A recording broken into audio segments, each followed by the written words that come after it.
Does Notion work without internet? The answer is yes. Notion can work without an internet connection, but there are a few things you need to know.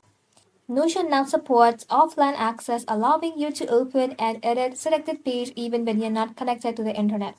To use it, you can open up Notion desktop or mobile app while you are online, find the page you want available offline, open up three dots, and then enable the option that says available offline. Once saved, you can edit that page even if your Wi-Fi or mobile data is turned off. And then when you reconnect to the internet, Notion will sync your changes automatically.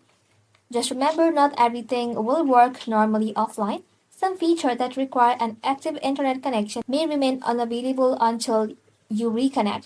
So yes, Notion does work without internet as long as you prepare the pages you need for offline access.